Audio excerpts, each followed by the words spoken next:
o violon flani sabana o tumbo de keneka. Technicien ibe son tigepeu définitivement. Baro senfe minye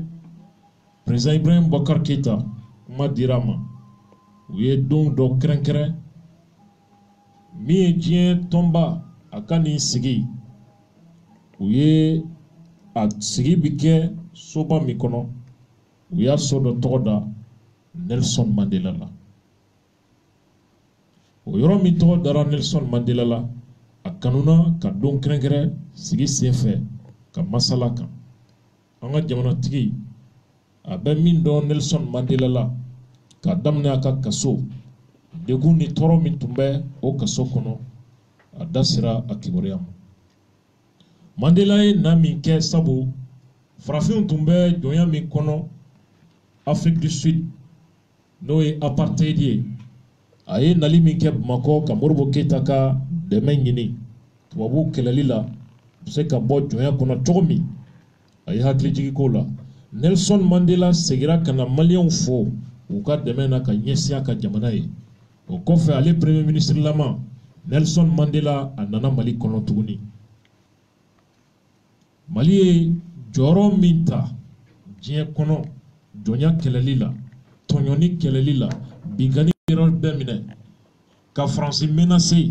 fo Faransi ka territoire kan ka menace kɛ fo Europe la fo ka territoire kan. An ko a ti tɛmɛ o kan nka an ka kuma t'o la.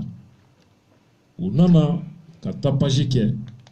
ko u ye dugu libéré ko nka ko terroriste k'u yɛrɛ kɛra. U yɛrɛ kɛra ka taa fan jumɛn? U tɛ sanfɛ, u tɛ kabakolo la, u tɛ dugukolo jukɔrɔ, u tɛ baji jukɔrɔ ko u tununa ka taa yɔrɔ min an ma se k'a dɔn. Terroriste b'o tunu de la hali bi. San 5 Faransi sɔrɔsiw bɛ k'u ɲini hali bi terroriste ma ye. U bɛ ye waati min n'u nana joli bɔn a bɛ fɔ k'u yɛrɛ waati. An balimaw, pour que i ka se ka nin baara kɛ i mago bɛ marifaw la. U bɛ bolifɛn minnu kɔnɔ o bolifɛnw mago bɛ essence la. U yɛrɛ mago bɛ balo la n'o ye dumuniw ye. U mago bɛ renseignement na Mali sɔrɔsiw bɛ min? Tubabuw ka jamanadenw bɛ min? U bɛna hôtel jumɛn kɔnɔ? U bɛna air jumɛn? U bɛ tɛmɛ sira jumɛn fɛ pour que k'u ta otage la ka tunu n'u ye? O bɛ se ka kɛ kɛcogo jumɛnw na? K'a fɔ diɲɛna technologie hali bi diɲɛ sen tɛ k'a dɔn ko ninnu bɛ yɔrɔ min. An balimaw ka ɲinɛ kunu ka dɛsɛ a ko la bɛɛ b'a dɔn o ye ŋaniya juguya ye. Jamana kɔni bɛ o basigibaliya kɔnɔ. Faransi ko a nakun ye ko ka terroristew kɛlɛ. Terrorisme kunu ni Kidal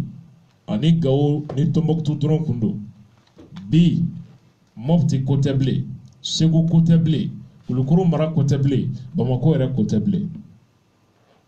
Sikaso fana o yugubara waati dɔw kɔnɔ. An balimaw, Mali yɛrɛ dɔrɔn yɛrɛ fana tɛ bilen dɛ. Mali sigiɲɔgɔn jamanaw n'o ye Côte d'Ivoire, Burkina nin bɛɛ bɛ ka tɔɔrɔ sɔrɔ a la. A bɛ ka bugun de don o don. Ni mɔgɔw taara ko i bɛ nin lakanabaliya kungo k'i b'a bɛɛ donni k'a fɔ ko Mali fanga k'o de nɔ don. Ka sababuya kɛ ko e mago bɛ fanga la ka yɛlɛ. Ni e ma dɔ tɔgɔ tiɲɛ nkalon kan e tɛ se ka yɛlɛ. Nka Faransi sɔrɔsi 4,000 ani kɔ a n'a minɛnw o de bɛ Mali territoire sanfɛ.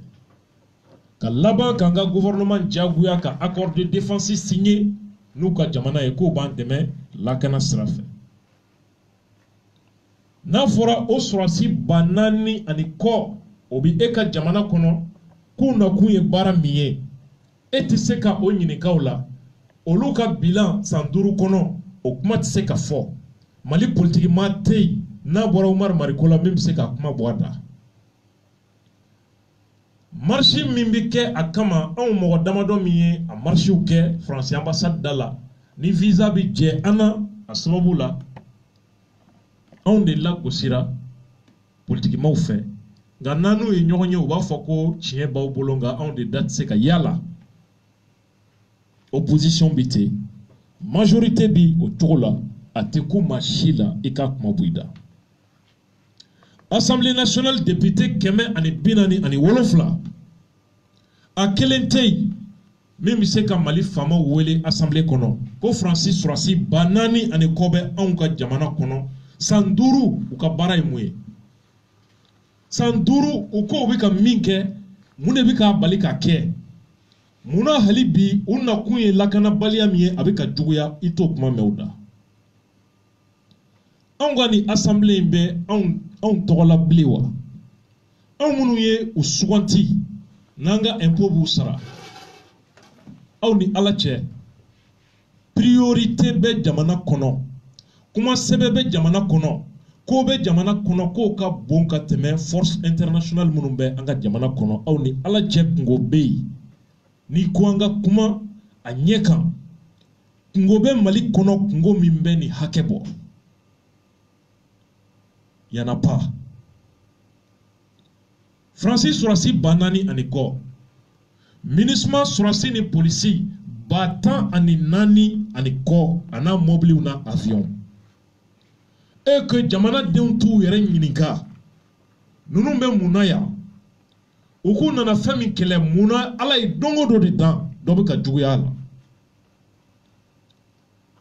mɔgɔ si hakili tɛ sigi nin kan au moment où jeunesse tun hakili jɔra a kan ka mouvement caya ko an bɛ marché fo Kidal u ye politiki mɔgɔw bila ka Bamako yugubali daminɛ a de bɛ sen na nkalon de bɛ sen na fitinɛ de bɛ sen na balaw de bɛ sen na ko dɔ b'a fɛ ka yɛlɛ fanga la ninnu si ka bilan san 5 kɔnɔ n'o ye MINUSMA ani Barikani i tɛ nin kuma mɛn u da or Barikani ka mission n'o ye Francis Surasiw ye ou bien ou yɛrɛ ka jamana constitution violeli kan Barikani n'a pas de mission officielle au Mali mɔgɔ si attention tɛ bolila kan a ye taa recherche kɛ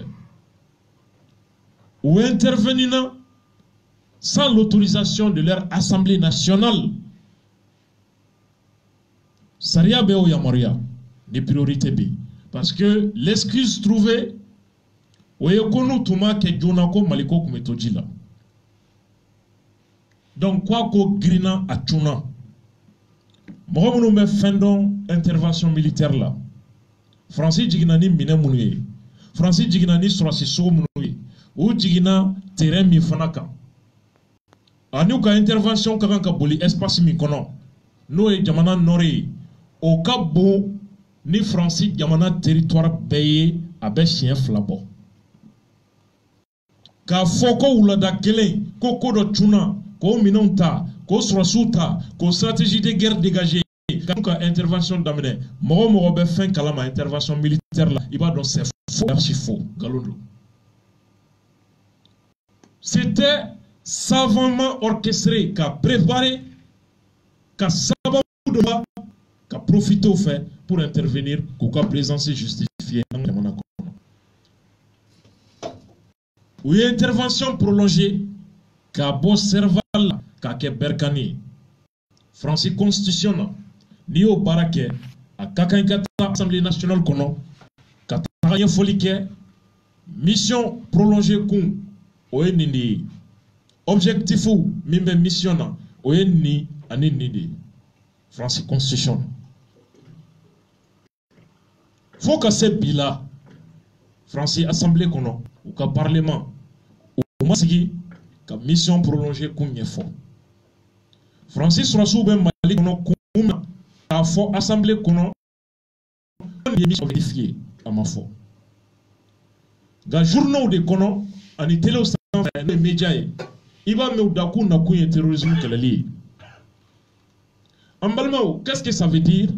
l'armée française n'a pas de mission officielle au Mali kuma min fɔ bɛ fɔ olu fɛ tɛ sɛbɛn fura kɔnɔ o bɛ k'o fɔ arajow de la ko tiɲɛ a tɛ se ka fɔ mɔgɔw k'a mɛn parce que o bɛ yan fɛn min na fɔ tɛ mais a bɛ yira diɲɛ na k'u bɛ ka maliyɛnw de kisi ko cogoya tɛ ye an balimaw an k'o bɛɛ to yen MINUSMA sɔrɔsi ba tan ani naani a n'a polisiw o de bɛ Mali kɔnɔ guerre bi Mali da la Nations Unies ka wele cogo la on dit que l'environnement est hostile au kɔrɔ a bɛna terrain min kan guerre de bɛ yen muguci de bɛ yen mɔgɔw bɛ yen mɔgɔ minnu t'aw fɛ o bɛ se k'aw faga fɛn bɛɛ b'a kɔnɔ on dit que l'environnement est hostile Nations Unies ka fɛnw na je parle en connaissance des causes parce que an ye Nations Unies ka opération de a formation kɛ ka attestation minɛ on sait comment ils procèdent et par quelle loi ils procèdent si l'environnement est hostile guerre de pays qu'est-ce qu'il faut d'abord ONU ka intervention au cas fɛrɛ dɔw bɛ yen ils appellent ça la diplomatie préventive o ye sani kɛlɛ ka wuli u bɛ mɔgɔw ci ka kuma kɛlɛkɛla fila ɲɔgɔn cɛ bɛnɲɔgɔnya ka sɔrɔ k'a sɔrɔ kɛlɛ bɛ se ka bali cogo min o b'u ka mandat kɔnɔ jamana dɔw contexte la o bɛ na maintien de paix de kɛ o ye ka don kɛlɛkɛla filaw ni ɲɔgɔn cɛ u kana kɛlɛ basigi min bɛ yen o basigi ka sabatilen to cogo min kɛlɛ kana wuli min bɛna basigi bali sabanan ils appellent ça l'imposition de la paix sous le chapitre 7 des Nations Unies o ye mɔgɔw de bɛ yen minnu ye marifatigi jɛkuluw ye minnu bɛ ka guerre kɛ Nations Unies bi intervenir ni mugu ni kisɛ ye k'u jagoya marifa ka bila bɛn basigi ka sabati jamana kɔnɔ Mali kɔnɔ Nations Unies nana ko ka fɛn makaran fɛn min tɛ yen n'o ye maintien de la paix au mandat de dira Nations Unies sɔrɔsi ba tan ani naani Mali kɔnɔ dans un environnement hostile marifatigi jɛkulu bɛ yen terroriste bɛ yen min bɛ mɔgɔw fagala k'olu kana maintien de la paix kɛ maintien de la paix kɔrɔ an bɛna pour que mankan kana wuli mankan wulilen don déjà joli bɛ ka bɔn mɔgɔ fagalaw olu de bɛ sen na aw ko ka paix de maintenu paix tɛ jamana min kɔnɔ ka da fɛn kisi fɛn min tɛ yen c'est pourquoi mission min bɛ Mali kɔnɔ u ka sɔrɔsi ma deli ka sa yɔrɔ si ka Mali ta bɔ parce que on a donné un mandat qui ne s'adapte pas, qui n'est pas conforme aux réalités maliennes. Tout do d'abongama do, puisque on y sera sous, a baye évidemment blue de oui. Tout vous là, fin fin me kasa, a baye frafin de oui. Togolais, Rwandais, Tchadien, Sénégalais, Burkinabé, Ivoirien, misma kono olu de be kafaga.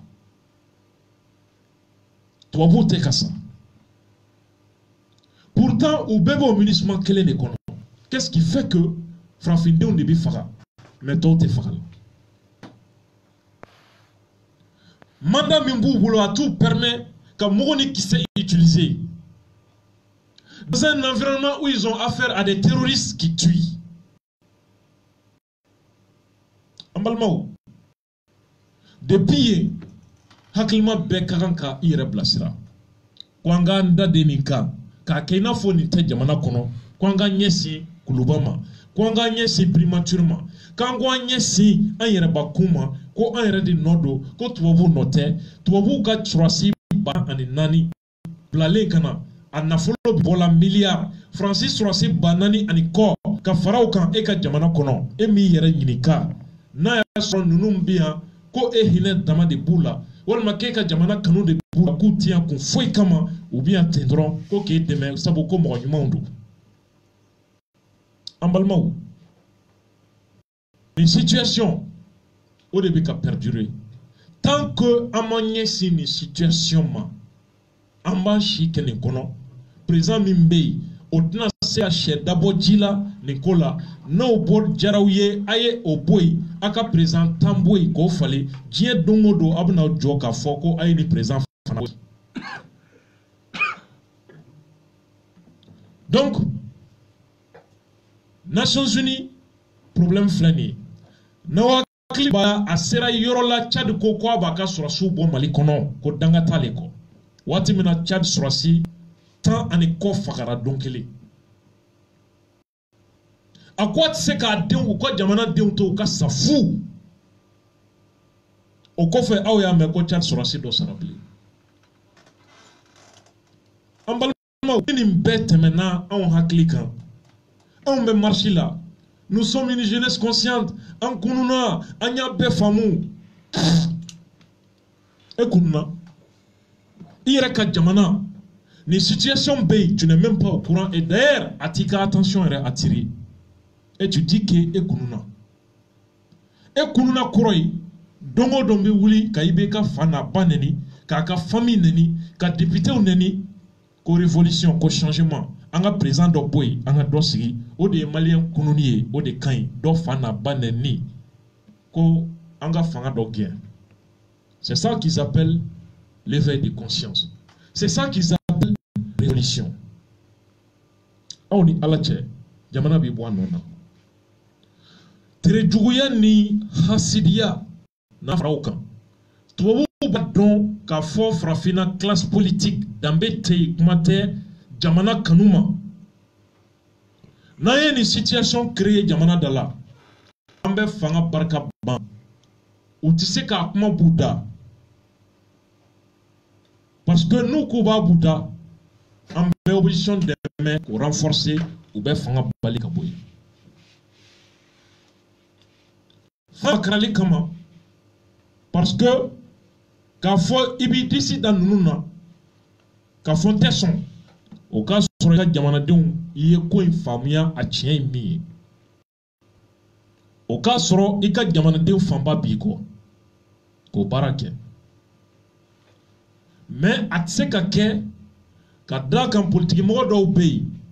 ani u sin bɛ an yɛrɛ ka laada ɲɛmɔgɔ dɔw kan minnu b'a yira u la don o don ka jamanaden hakili tiɲɛ ka tiɲɛ tunu a la ka u bila sira kan sira min bɛ o tubabu n'o dunan minnu bɛ ka an bɛɛ boson k'an ɲinɛ olu kɔ k'an yɛrɛ dama ɲɛsin ɲɔgɔn ma c'est pourquoi Mali Nord ko i bɛ Mali radios lamɛn i b'a n'u lajɛ i t'a kuma mɛn a da i t'u y'a tiɲɛna terrorisme ko diɲɛ média si da tɛ a kuma la ka fɛsɛfɛsɛ k'a lajɛ mɔgɔw da bɛ min na terroristes ye nin kɛ nin attentat kɛra an ka fara ɲɔgɔn kan an k'an ka sɔrɔsiw fara ɲɔgɔn kan G5 Sahel créé an ka ONU wele France armée mandat résolution armée qu'a équipé pour faire face au terrorisme l'extrémisme etc mais jamais les vraies et les conditions opposées terrorisme là. C'est quoi la bonne et les vraies questions? Terroristes nous John Ndodo. Tout le monde sait que mon grand sang sait que Wuli Kamarfata qui vit d'ici dans l'armée là. Au cas où il est formé là sur la qu'elle est là, à Marfa utiliser tout, à tactique utiliser tout. John Debi kan nous former là. À quel est ta warko na follow? Moi oui do terrorisme la chodi. Parce que les clés qu'on a eu war mi soro, jamana fonctionnaire to war soro kalola. On a follow be kabomi. D'ailleurs, nous n'avons pas follow bi mara banki mena. Choua du même bateau habite mes banques ou sera fait. u ka essence ni moto ani mobile avec a bomi muna nunu te ye ou dogolen bɛ min. Qu'est-ce qui fait que les moyens n'attaquent ou déployer l'eau mun de b'u bali ka ye? C'est ça les vraies questions. Ou fanga avec a bomi fanga min bɛ terroriste la avec a bomi. C'est ça les vraies questions. Jamais il ni à l'ONU, ni à la CEDEAO, ni à l'Union africaine, ni dans les médias, c'est des questions taboues. Quand les conséquences gérées drôle, ga causes, angana somo. Ambalmo, bamananko bana shidon kafsa bana froke. Ni palibe elaki nyimi dɔgɔtɔrɔ b'a la ka sumufura de di e ma aw ni ala cɛ i ka bana a bɛ juguya de wa ou bien i bɛ kɛnɛya sira de kan jamana filɛ nin ye nin réalité jugu de kɔnɔ c'est pourquoi an ka jamanatigi premier ministre Modibo Keïta bɛ fɛn na waati min gouvernement ɲɛmɔgɔya la waati min Mali taara nasali bi yɔrɔ min sisan u bɛ se ka fɛ kɛ ka segili daminɛ ka bɔ an ka jamana kɔnɔ bɛɛ lajɛlen hakili b'a la a don ni bi cɛ attaque juguyara cogo min nord la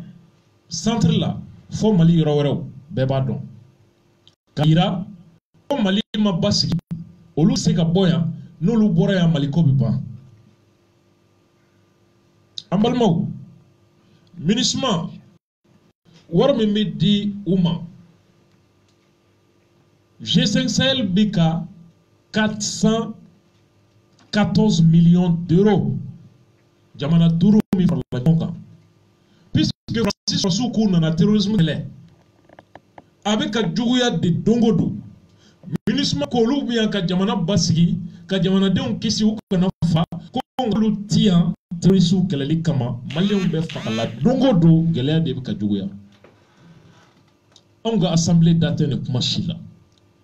anw ka fanga ɲininaw da tɛ nin kuma si la ko an yɛrɛ dama de ka ɲɛɲini o kama Mauritanie, Mali, Niger, Tchad ani Burkina u ko an ka fara ɲɔgɔn kan k'an se kɛ kelen ye an ka kɛlɛbolo dɔ dilan an yɛrɛ tɔgɔ la n'an ko an b'a dilan ko an yɛrɛ tɔgɔ la ni Faransi sen ma don a la u b'a bali an ka Faransi sen don a la u ye sen don a la o y'a yɛrɛ kɛ denfa ye nujuru minɛ o y'u nujuru minɛ ka girin n'u ye ko a nafolo ko ba k'u ma a yɛrɛ labɔ kuma tɛ maa wɛrɛ ma wari tɛ Faransi bolo a bɛna a yɛrɛ kɛ ninnu ka baara ye ka taa Nations Unies kɛnɛ kan ko ka mission in bila Nations Unies ka chapitre kɔnɔ et que mission in ka Nations Unies ka financement k'o sɔrɔ Américains fana ko an tɛ an sɛbɛkɔrɔ tɛ Donald Trump a ye discours min kɛ Nations Unies ka Assemblée Générale kɛnɛ kan n'a ka kuma ye fa do Faransi président na a kuma na fa bɛ wɔsi n'a ti ɲini ka bɔ ka ben n'a ti ɲini ka micro yɛrɛ kari ka ben a dusu kasi kojugu Américains ka président mɔgɔw ɲɛna laloma don farafinw ɲɛna ko Donald Trump k'o de y'an jugu ye ne ye cɛ in lamɛn Nations Unies kɛnɛ kan k'a dɔn k'a fɔ ni mɔgɔw bɛ farafinna ka se ka bɔ jɔnya dɔw de la i bɛ dɔw ma façon gɛlɛya tɛ ban Donald Trump ko la souveraineté des peuples a ko ko ka jamanaw to yen u yɛrɛ k'u yɛrɛ lakana ko k'u ka indépendance bonya ko k'u ka souveraineté bonya Faransi dun balo a n'a ka puissance sɛmɛnen bɛ anw ka indépendance n'an ka souveraineté violeli de la k'u yɛrɛ kɛ an kisibaga ye ka sɔrɔ an bɔsɔnbagaw don c'est pourquoi Macron était fâché donc en balimaw Nations Unies Kwanta Waribo. Ministre Francis de Tarani aux résolutions et onina. Ka ministre voté. Jamana mi kadi Francier au début na Mali kono. Wogati kundagala hakemi Francis de do. En contrepartie, war fen ben na ministre sera fait. Marché fen ben na ministre kono aita laje a bébé Francis société ou de bolo. Ou ka ministère Quai d'Orsay Citika. Salo sini ou ya publié. Ka fouye marché munu soro. Ou ye soro munu ke Mali crise na. Kabi ala kudan ma nyona soroke. Donc G5 koy américain ko antebi anta na folobo. En refusant américain kanté G5 Sahel jamana uma. Ko be nyemoya be français mimbolo. Ngania mimbe français la américain nyebo ngania de la. Donc Okuta na folobo. Kasro, ni jamana duru mogobe 414 millions de la euro warla. O wari sigiroma fla ani doni o de bika di minisma masaosa. Minisma kwa le tian, terrorisme kelali kama. Maintenant, on ga jamana duru de mogobe o wari mimbi di minisma ma o wari klancheni. On mogobo de la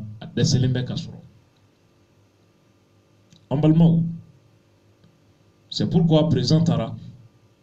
Nations Unies Kenekan il a fait ministre bien Mali kono ni saura miye ni mandat miye anege borate ça il est temps ministre qui s'est takat an demeni demenko e nyeye ka cheni kela okele atseka tosena akuma foko chama kera uba foko manda robisina na uba foko zeina ko manda bu permet mais ni tara manda kala ka kono kuma laje iba suru bi ka mi fo ani kewale minu bi ka kofo c'est pas vrai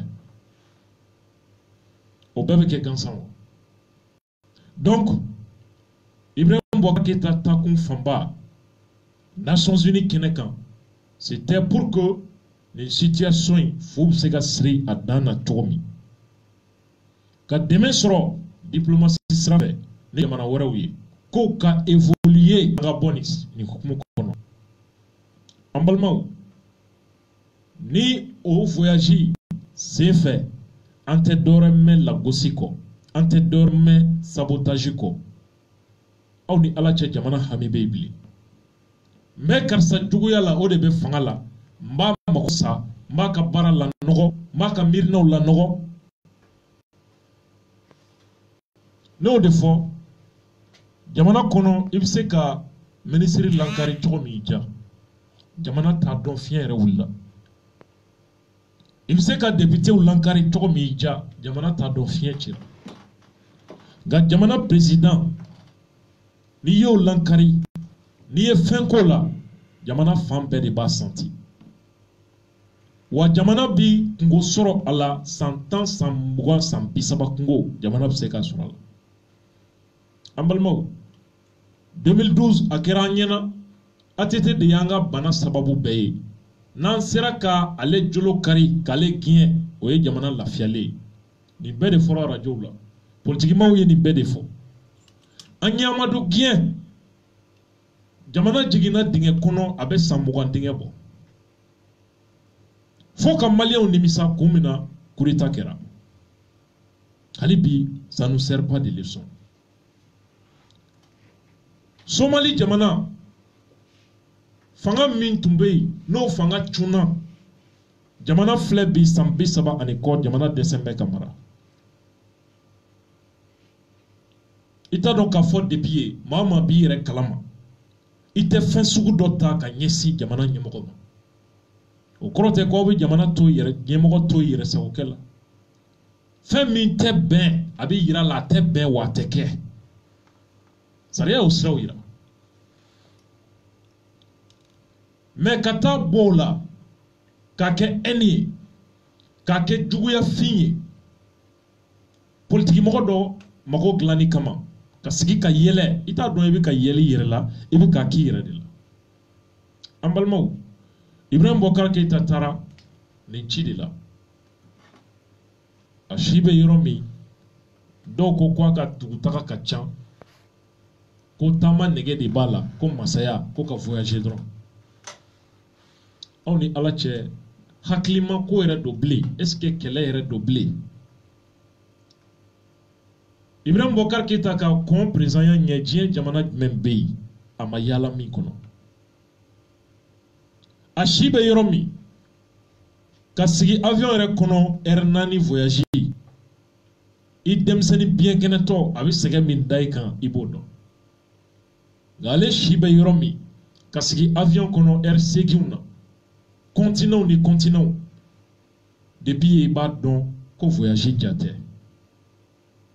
jamana tin bɛ ten cogo min n ko min bɛ Mali da la maa si tɛ se ka yɛlɛ kuluba k'i bɛ sigi t'i sigi yen fɛn b'i sɔrɔ yen fɛn min i b'a lakale hali fufa fu ye a tɛ taa nin kuma fɔ ani journalistes ka baro dɔ senfɛ a ko mɔgɔ tɛ se ka sigi kuluba yan maa tɛ se ka sigi a ko a kɛra ale ye a kɛra mɔgɔ mɔgɔ ye ko maa tɛ yɛlɛ kuluba k'i bɛ se ka sigi i bɛ ka kɔni y'a ko tiɲɛ dɔn bi ni nkalon tun don wali ni tiɲɛ président min bɛ fɔ o kɔ o bɛna dɔn n'a y'a sɔrɔ mɔgɔ bɛ se ka yɛlɛ kuluba k'i bɛ sigi an balimaw o baw olu taara kɛ Amérique jamana kɔnɔ nka président mago bɛ mun na Mali sɔrɔ a kɔriko sɛnɛ nasira sɛnɛkɛ dugukolo bɛ anw bolo a ji b'an bolo nka anw ka sɛnɛ dan ye an ka balo sɔrɔ an k'an ka balo dunta bɔ a la k'a tɔ feere a banna an b'o feere minnu ma olu b'an ka sɛnɛfɛnw ta ka taa bayɛlɛma u ka usines la k'a kɛ fɛnw ye ka segin ka n'a feere anw ma dala olu bɛ min sɔrɔ anw t'a sɔrɔ ka baara ni entreprises créer u ka jamana kɔnɔ ka fɛnw dilan ka balo sɔrɔ ka baara dilan k'a di u ka jamanadenw ma u ka jamana bɛ bɔ nɔgɔ la ka fantanya nagasi ni maa min bɛ kɔɔri sɛnɛ usines mago bɛ kɔɔri la ka fini dilan kɔɔri kolo usines mago b'u la k'a kɛ bagan dumuni ye donc anw ka kɔɔri Mali de ye premier ye farafinna kɔɔri la i bɛ ka nalen kɛmɛ sara o kɛmɛ sara la jamana ye 15 de di a ka sɛnɛ kama farafinna ko 10% Mali tɛmɛn'o kan fo 15% Mali de ye jamana ye farafinna kɔnɔ min sera k'a kɛ anw ka o premier ya kɔɔri la a nafa dan ye an bɛ kɔɔri feere ka wari min sɔrɔ a la o kɔɔri fana an b'o feere tubabuw ma sɔngɔ la sɔngɔ min ye bɛnkanni ye anw kan donc anw ka kɔɔri kɛmɛ o kɛmɛ fila de bɛ dilan anw ka jamana kɔnɔ 2% o de bɛ dilan anw ka jamana kɔnɔ finiw ani bagan dumuniw a tɔ bɛ taa kɛnɛ ma ka d'a kan usine tɛ Mali kɔnɔ bilen Moribo tile usine minnu créer la o usine Alpha Clé Soumaïla Cissé ministre des finances Alpha ani FMI ye bɛnkan jugu dɔw signé ka Mali don a da fɛ an ka usines k'a bɛɛ feere ka usine baarakɛlaw gɛn k'u bila kɛnɛma ka banques ka droits sara hali bi bourse de travail la ICOMA baarakɛlaw jamana usine wɛrɛw chemin de fer u b'u ka hakɛ nɔfɛ a dɔw sara u ka filiyadenw u ka yatimɛw u b'u ka hakɛ nɔfɛ hali bi Alpha Umar Konare ani Soumaïla Cissé ka baara don ça fait que Mali ka kɔɔri kɛmɛ sara o kɛmɛ sara la 98 o bɛ taa diɲɛ fɛ olu bɛ t'o kɛ fini ye ka segin ka n'a feere an ma a usine b'olu de ka jamana kɔnɔ entreprise b'olu ka jamana de kɔnɔ olu ka jamanaw bɛ kɛ fɛn ye anw ka commerçants bi taga o ta ka na n'a ye an ka jamana kɔnɔ donc jamana importation o kɔrɔ anw bɛ min bɔ jamana kɔ kan ka don n'a ye an ka jamana kɔnɔ o ka ca ka tɛmɛ anw bɛ fɛn min labɔ anga jamana kono kataga anga sorobi basiki chogodi. On dit que la balance commerciale est déficitaire. Ate jamana shi kono kwa jamana bi bonogola ko fantanya bi bali jamana bi avancé ka progrès soro ko bara bi soro ko mogo kele so le capitalisme ou morbo ka fanga kele o de kama ka faso sembo fembela faso ta e fron fenye ka be liquider ka be détruire ka da mogo kele soroma les commerçants les opérateurs économiques olu de bina iba soro mogo kemeni kobu bulu bara la ubi do sara wa duru ubi do sara tan olu de bi soroke mais to bi sa fantanya la ou te bonogola ambalmaou Ibrahim Bokar Keita takundo Nations Unies fere kenekan aye sigi do kolokolo ni siratikɛ kan o sigiw ani Américains ka usine tigiw ani diɲɛ usine batigiw u y'a sigi kɛ Mali bi situation min na a y'a yir'u la Mali ka kɔɔri ko ani sɛnɛ ko a y'a yir'u la Mali mago bɛ min na bi n'o ye ka usine sɔrɔ a ka jamana kɔnɔ a yɛrɛ ka sɛnɛfɛnw ka bayɛlɛma yan ka baara créer ka baara di an ka jamanadenw ma ka fantanya ni kɔngɔ ka se k'o lasegin kɔ a kɛnɛ kan Ibrahim Bokar Keita a ye dantigɛli dɔw kɛ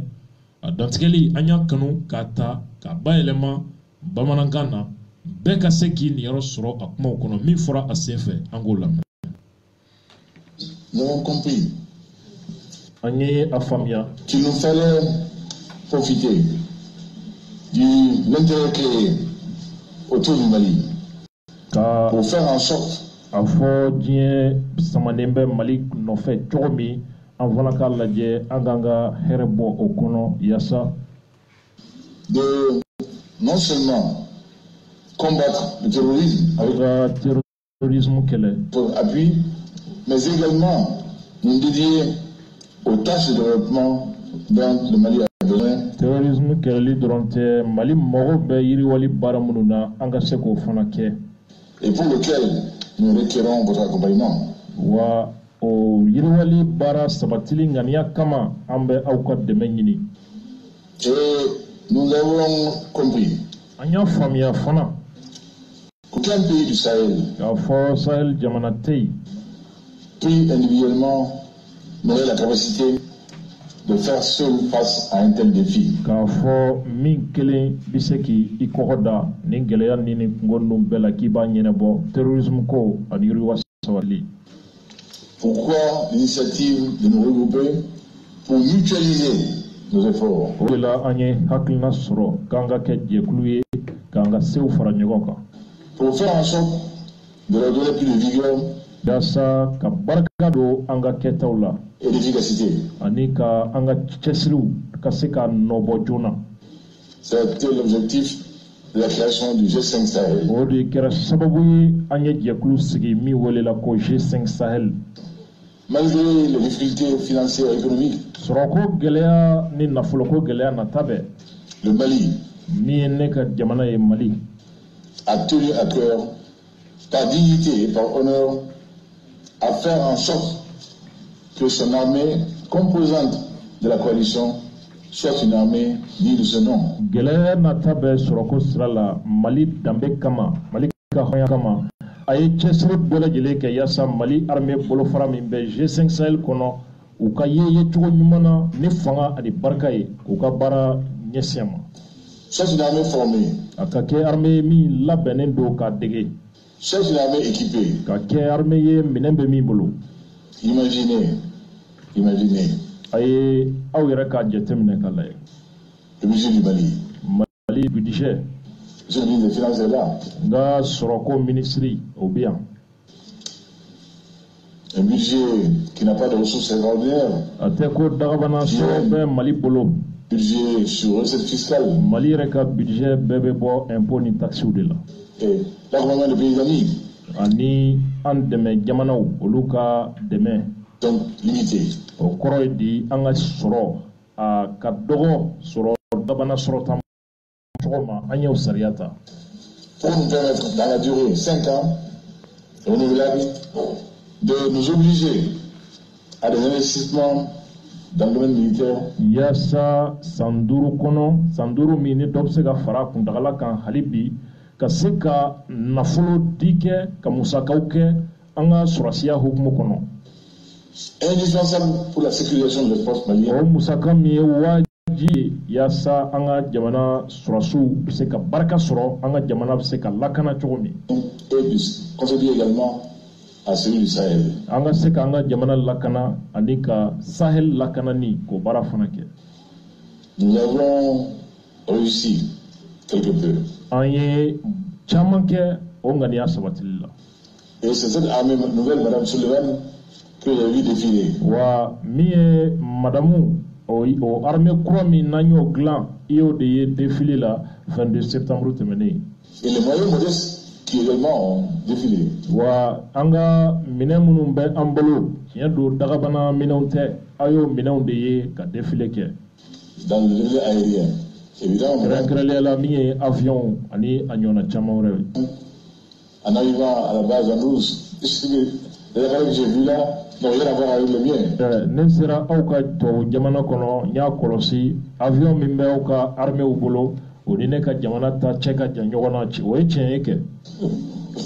voyez la taille modeste de les appareils qui ont défilé au-dessus de vous. Ça n'a rien à voir avec ce que j'ai vu. Mali avion munu tumbe sans faire défilé do ani to jamana avion chiendo danfara babelu le nyon cheke nga anyan sedike. À la base. Mais c'est un début. Nga ko damene di antanye. C'est un début. Ko damene di do. Un début qui promet. Wa ko damene min do abe ayira anaka fo ko ba wara bako. Parce que qu'un pays comme le Mali, sabu jamana mi na fo Mali investisse 22% de son budget. O ka soro kemesra la mogane fla nyesi surasuma. Pour sa défense, c'est un engagement. Oui, Fembade. Cela veut dire que politiquement, le Mali est conscient des enjeux. Kafo, Obaïra Kafo, politique, Nia Jetemne politique strafe, Kumumbe, Maliba donc, Mosumumbe, Akadjamana Dala. Et décidé à assumer sa part. Wabaïra Fana Kafo, Mali Chess Limbe, à Nio et Mi, au Congo Nianabolila, Abna Jofa. Pourvu que nos amis également accompagnent cet effort-là. Ga fo anteru fanaka andeme ongania srak. Et je crois que là, nous disons que nous avons besoin que notre projet, notre concept de G5 Sahel Yasa oui sabatisa amobe mina anye fere mi sigi singa no G5 Sahel soit vigoureusement soutenu et aidé. Au cas deme ni fanga ni barkaye. Et qu'on nous aide notamment à emboucler le financement pour rendre ni angaseka musaka soro kaseka barake. Les méthodes de financement pérennes. Kaseka toya soro a musaka museka soro toya mini obe dume atike kwa bi tiketi. On a besoin de cela. Amobe o de labi. 423 millions d'euros. Euro million kemenani ani muwa ani saba. Je crois que cela n'est pas au-dessus des moyens. Ne koni mbolo ateko na fulo c'était en de mebawé à Seboué. Chers amis, je veux vous dire que en dépit de la situation et du contexte, le Mali se redresse doucement et sérieusement. Nous sommes convaincus que notre pays, en raison de ses spécificités,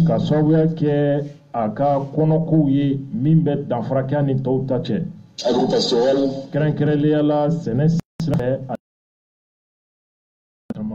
pourquoi nous avons décidé d'aller au-delà de ce qui avait été décidé à Maputo pour l'Afrique. Les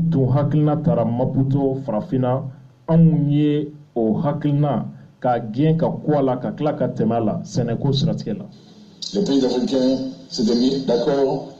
pour allouer 10% de leur budget au développement agricole. Nous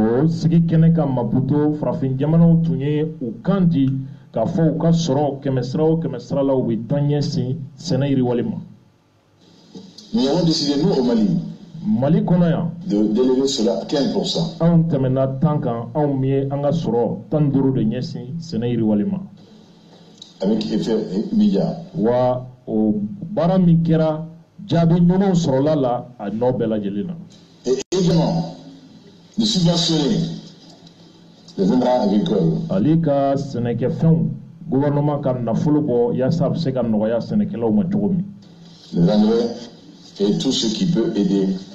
à l'amélioration culturelle. Ni fɛn o fɛn bɛ se ka sɛnɛkɛlaw dɛmɛ u ka baara la an ye o baara bɛɛ kɛ k'u dɛmɛ a sabatili la. Cela a eu des effets heureux. Wa o nafa yera a nɔ bɛɛ lajɛlen. Tant qu'aujourd'hui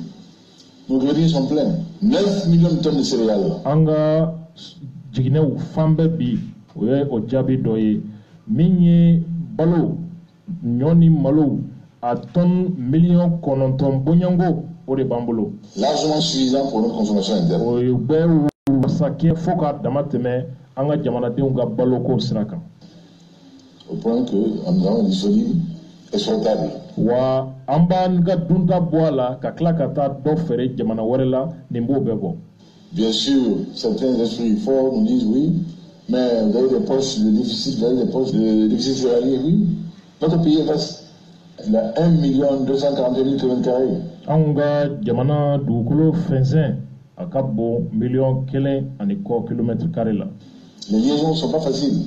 Nous avons des zones inondables et inondées. An ka duguw ni ɲɔgɔn cɛ taama man nɔgɔn i b'a sɔrɔ yɔrɔ dɔw bɛ yen o ye bajima yɔrɔw ani kɔma yɔrɔw ye. Tout cela est maîtrisé, Inch'Allah. Wa an bɛna fɛɛrɛ ɲini o baaraw bɛɛ bɛ se ka ɲɛnabɔ cogo min na sɔnna ma. Nous avons également réussi, chers amis, la prouesse cette année d'avoir une production record de coton. An ye baaraba kɛ baara min ɲɔgɔn kɛ kɔɔriko nasira la jamana kɔnɔ. 722 000 tonnes, un bon prodigieux qui fait de nous le premier producteur de coton au sud du Sahara. An ye kɔɔri tɔnɔ hakɛ min bɔ farafinya jamanaw ni ɲɔgɔn cɛ Mali kɛra jɔyɔrɔ fɔlɔ de ye kɔɔri la. De quoi pavoiser, nous ne prévoyons pas. Wa ni ye an nisɔndiya kunbɛn an waso kunbɛn nin. Nous ne le faisons pas parce que simplement ce coton aurait eu plus de valeur si nous avions eu une capacité interne de transformation. Nga ni kɔɔri ba min n'an b'a sɛnɛ a nafa tun bɛ bonya ka tɛmɛ nin bɛɛ kan n'a y'a sɔrɔ cogoya tun bɛ jamana bolo ka usine sɔrɔ min bɛ se ka kɔɔri bayɛlɛma k'a kɛ fɛn wɛrɛw ye. Qui ont ajouté une plus-value. O kun bɛna fɛn caman fara an ka sɔrɔ kan. Hélas, nous n'avons de capacité de transformation que pour 2%. Nga anw bɛ kɔɔri min sɛnɛ se min b'a ye an ka usine ka min bayɛlɛma kɛmɛ sara o kɛmɛ sara la an bɛ se ka 2 dɔrɔn de bayɛlɛma an yɛrɛ ka jamana na. Donc il y a une bonne moins-value à ce niveau-là. O yɔrɔ la baaraba bɛ yen min kan ka kɛ. Qui nous empêche au niveau de l'emploi, au niveau des revenus. Min ni sɔrɔko yɛrɛ nasira la an bɛ kan ka min sɔrɔko la ani baara dili an jamanadenw ma o bɛɛ bɛ se ka bɔ nin kɔnɔ. D'avoir un plus. Nous y travaillons. Wa an bɛ baara la a sira kan. Je vous invite donc à voir cet aspect de l'industrie textile. Wa an bɛ ɲini anw dɛmɛbaaw fɛ a ka an dɛmɛ o sira kan ka usines sɔrɔ minnu ye finigila usines ye Mali kɔnɔna la. La fibre malienne est réputée qualité. Sabu anw ka jamana kɔɔri o mankutu min b'a la o de ye ka fɔ kɔɔri dagabana don kɔɔri don. An balimaw a bɛɛ lajɛlen bɔra ka faamuya sɔrɔ nin kɔrɔfɔ la. Ni investisseur minnu ni Ibrahim Boubacar Keita b'a ka t'u ɲini diɲɛ kɔnɔ ka na Mali la u kana baara kɛ ka usines dayɛlɛ sɔrɔ bɛ yiriwa cogo min jamanadenw ka baara sɔrɔ fantanya ani baarakɛbaliya dɔ bɛ se ka bɔ a la cogo min yaasa ka o investisseurs lasiran u kana na Mali kɔnɔ jamana politikima dɔw bɛ yen olu ko Ibrahim Boubacar Keita baara si ma kan ka ɲɛ a bolo a tɔgɔ ka tiɲɛ fan bɛɛ pour que anw ka fanga sɔrɔ u bɛ jamana k'u bila marche banbali la Bamakɔ ni diɲɛ ye o ye investisseurs y'o ye u bɛ siran ka fɔ u bɛna usine dayɛlɛ Bamako ka d'a kan n'i y'i ka usine dayɛlɛ ni crise nana wuli jamana kɔnɔ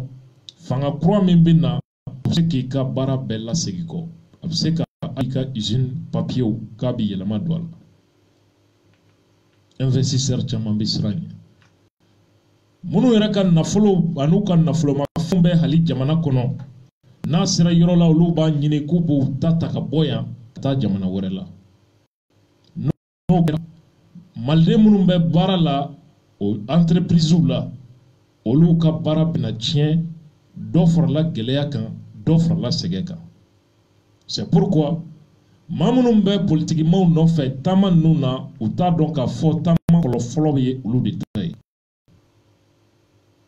Soumaïla Cissé den a bɛ baara la Badi la n'o ye tiɲɛ wari bonba ye o den tɛ baara ɲini na cɛ denw u tɛ kalan Mali ekɔliso la kuma tɛ k'u ka baara ɲini de kɔnɔ u denw tɛ baara ɲini na Ibrahim Boubacar Keïta denw u ma kalan Mali ekɔliso la u tɛ baara ɲini na Mali kɔnɔ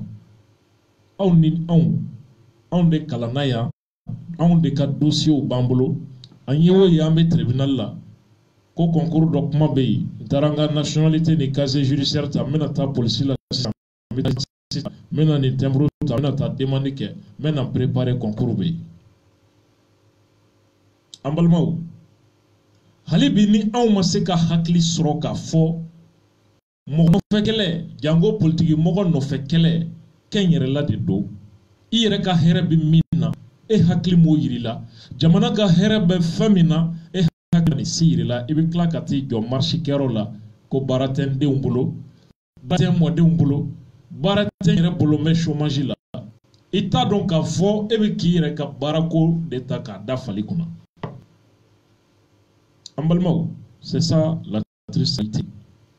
C'était notre premier sujet min jɛya an tun t'a fɛ k'a jɛya ka se nin bɛɛ ma mais souvent il faut que sujet dɔw i k'i étenduya kɔnɔ pour que mɔgɔw ka se ka faamuyaliba kɛ an bɛ fiɲɛ sama an bɛ don deuxième sujet kɔnɔ.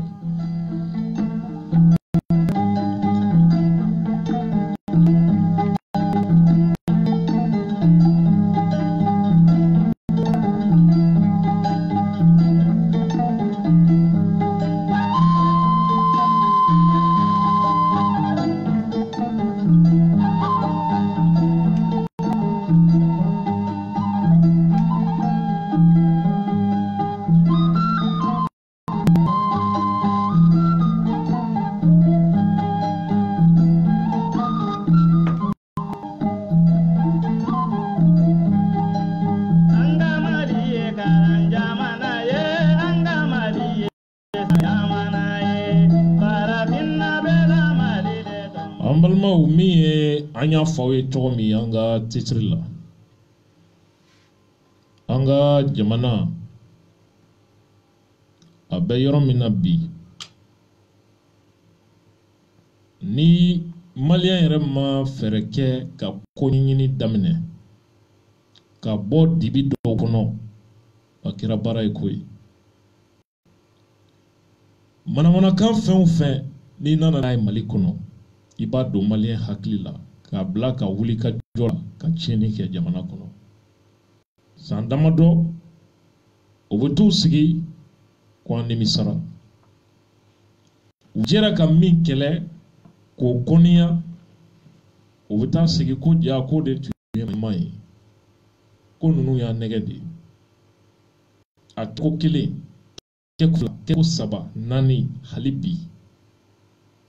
o ko na o na i sɔrɔ ka don da fɛ i yɛrɛ ka kan k'i yɛrɛ ɲininka tɛ sa n tɛ fɛn ɲɛɲini n tɛ fɛn dɔn wa n t'a ɲɛɲini n t'a dɔnbagaw lamɛn sabu juguya ni ɲɛngoya barika bonyana dusukun na ka se hakɛ la anw hami ye fɛn o fɛn ye mɔgɔ sa cogo min an b'o baara di dukɔnɔnaw bɛ ten tugukɔnɔnaw bɛ ten hali misiri kɔnɔnaw barodaw baarakɛyɔrɔw a bɛɛ kɛmɛ nin cogo ye jamana kɔnɔ Modibo Keita ka fanga u y'an bɔ dunya kɔnɔ ka iziniw dayɛlɛ k'u bɛ jamana bɔ nɔgɔ la. U y'a don maliyɛn kun na ko fanga tɛ silamɛ ye, ko maakɔrɔbaw ko président voyagera ko ɲana ka segin ko maa o maa si bɛ san 60 bɔ k'a bɛ n'o bɛɛ faga. Ko mɔgɔ tɛ se ka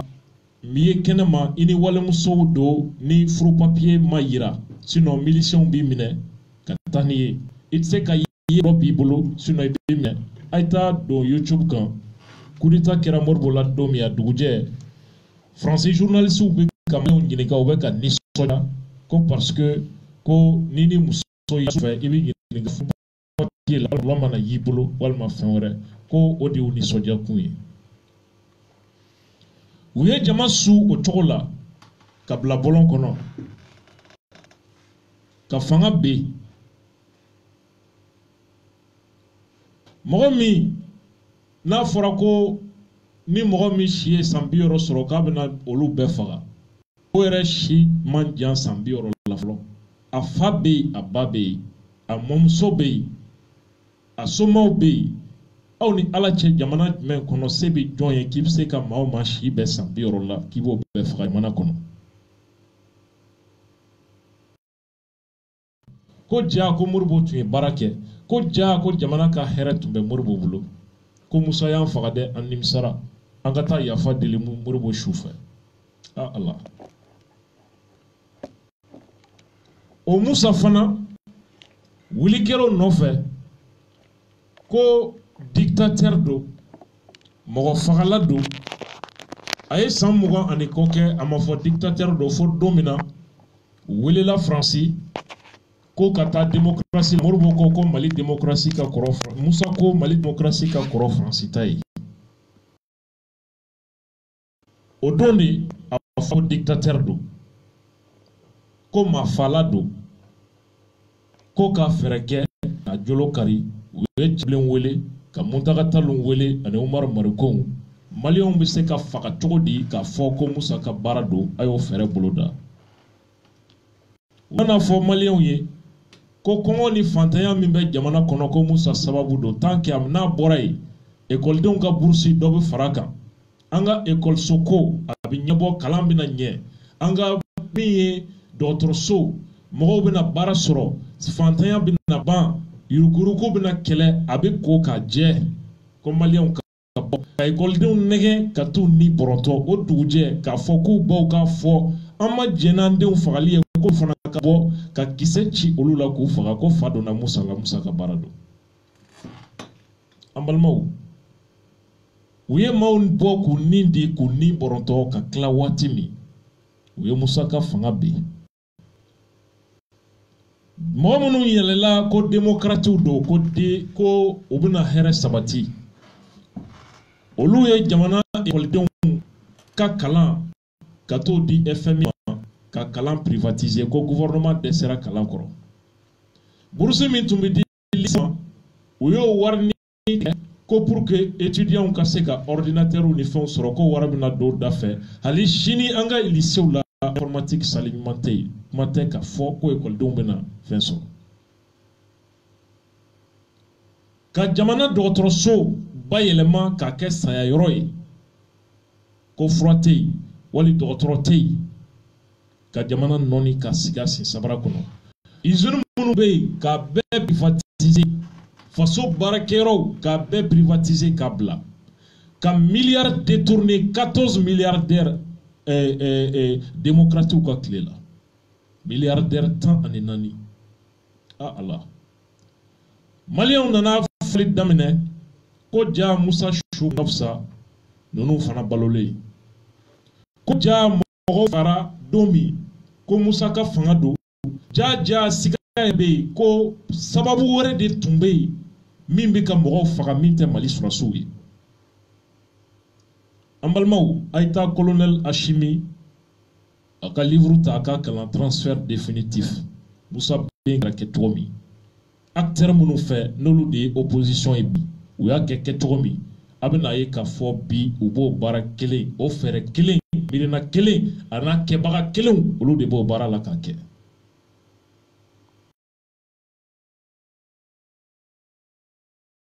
ka kisɛ banna ko n'a ma bɔ yen ko hɛrɛ yɛrɛ tɛna jamana kɔfɛ fiyewu ko fɛɛrɛ ka ɲini Amadu Tumani Ture fana na jama girinna u kunfɛ o fana na ka taa fanga dafiri ka bɔ ka ben ka tɛgɛrɛ fɔ dugujɛ ka nisɔndiya don min dar'o ka esansi sɔn min tun ye 50 ye o nana yɛrɛ sɔrɔ 400 na mɔgɔw ko an ma nin faamu balo o tɛmɛna o bɛɛ kan ka jamana firi région 3 tile 3 kɔnɔ ka bɛɛ minɛ rebelle fɛ k'u sigi mɔgɔw kan u y'u bolo da u kun ka kulo IBK nana ko ja ko an bagara ATT fana ma ko IBK o fana ka fisa IBK ye o maa min gɛn ka wulu gɛn ka to kunbɛli kɛ gintan ye Bamakɔ yan manja min b'a la don hala tɛ IBK la amanu bi u bɛ ka jama nɛgɛ fana tuguni ko k'o fana gɛn ka bɔ yen ko an ka mɔgɔ wɛrɛ si filɛ Sumela ko ale sɛgɛnna ti sako ye ko an ka ale fana essayer an ko Mali kɛra mécaniciens ka baarakɛyɔrɔ ye n'i ye pièce dɔ don n'o ma ɲɛ i bɔ a bɔ i bɛ pièce wɛrɛ lajɛ nka sen pièce kɔrɔ minnu ye jamana yɛrɛ moto yɛrɛ moteur faga ko an ko pièce kɔrɔ dɔ fana ta k'a dɔn a la tuguni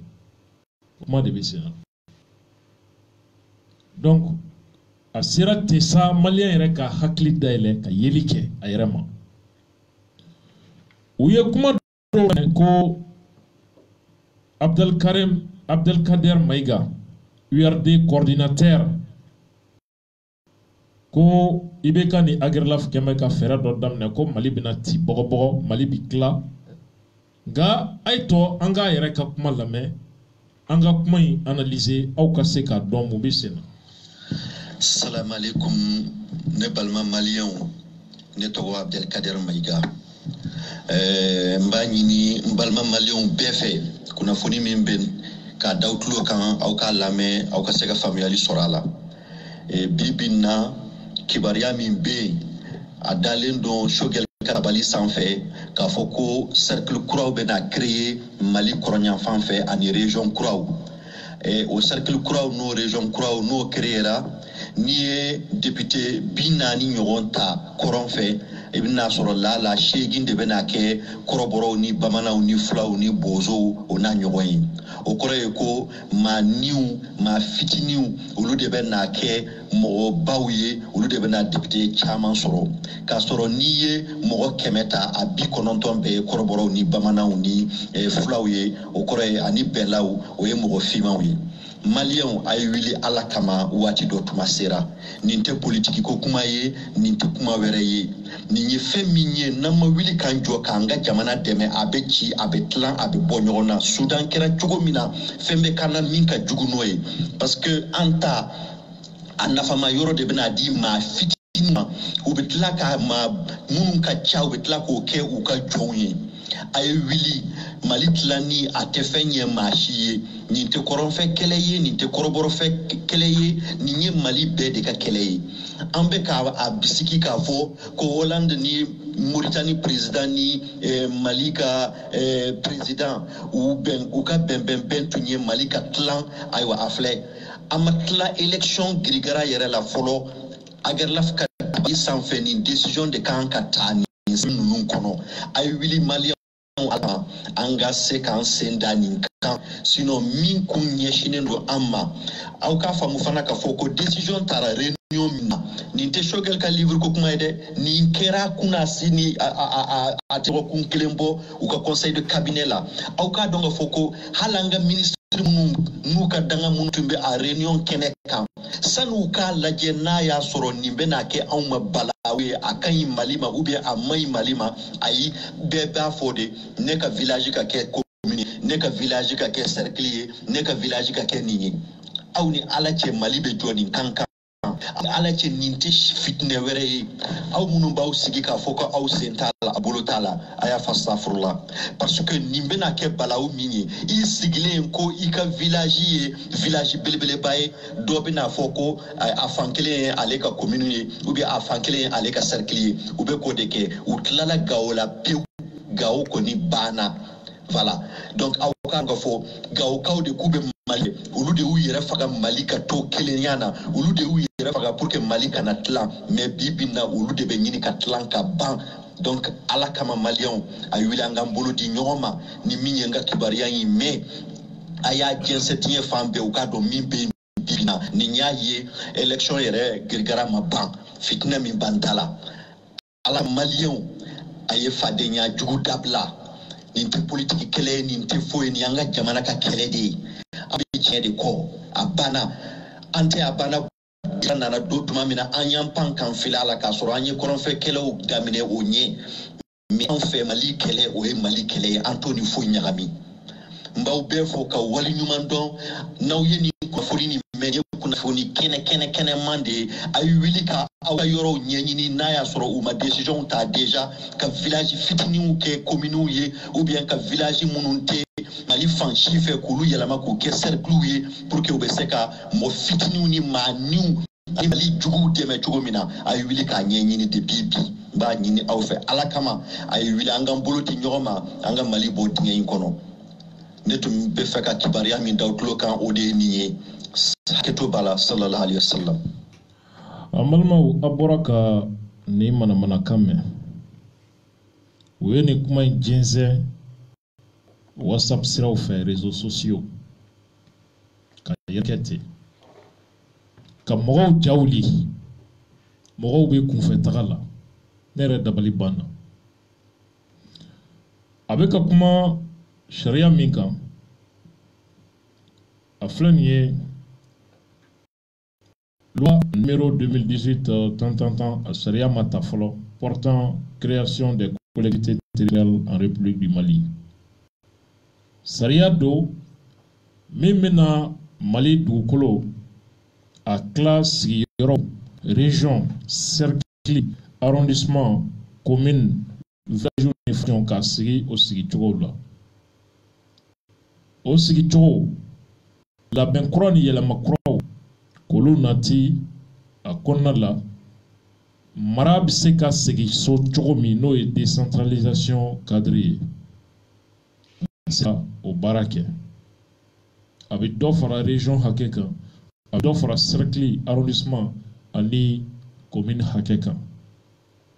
ni dɔ farala cercle ni fɛnw hakɛ kan o kɔrɔ dɔ bɛ fara député hakɛ kan ni dɔ farala commune hakɛ kan o kɔrɔ dɔ bɛ fara maire hakɛ kan an balimaw a ye sariya in jateminɛ a tigi fɔ Mali dugukolo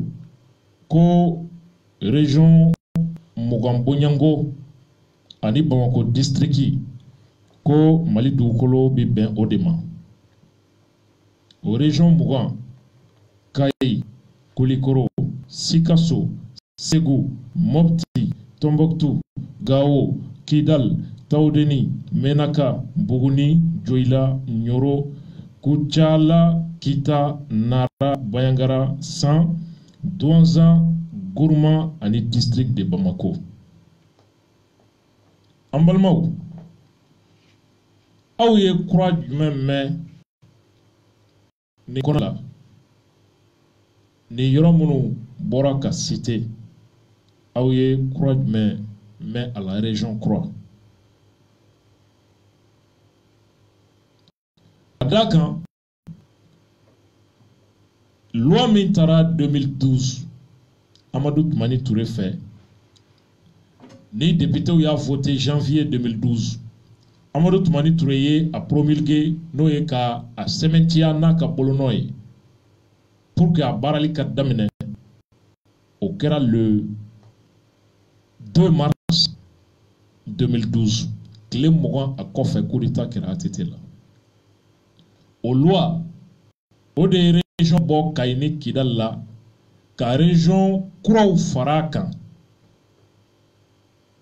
région ka taa fo 19 bonyango la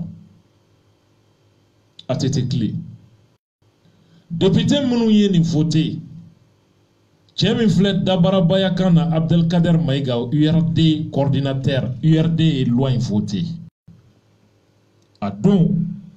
URD m'a fɔ ko n'an ye nin voté ko Mali bi tila u ye nin loi voté o région kelen depuis 2012 minnu créera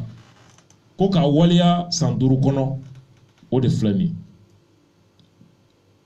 nord ta ninnu Tawden ani Menaka u ye olu ta ka ɲɛmayali daminɛ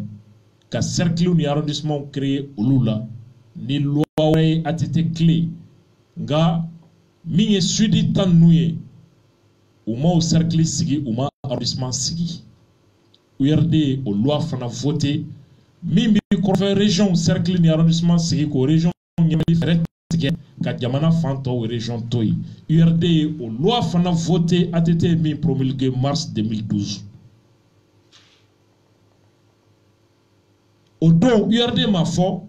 n'an y'a kɛ kɔrɔn fɛ ka fan tɔw to ye k'o ye jamana tilalen u y'a voté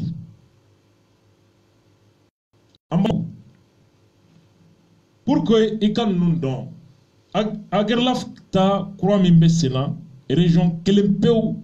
de farala kan n'o ye Gourma ye an ka bɔ yen cercle article 2 sariya kura min n'u b'a kuma na les cercles composant la région sont érigés en collectivité territoriale de cercles portant chacune le nom de son chef lié. Ko région kɔnɔ cercle de bɛ yen o cercle kelen kelenna tɔgɔ o bɛ tɔgɔ ta duguba min bɛ a yɔrɔ mara kɔnɔ o duguba tɔgɔ de kɛ cercle tɔgɔ ye. Kayi région cercle a y'aw tulo majɔ Awuru Bafulabe Kayi Yelemane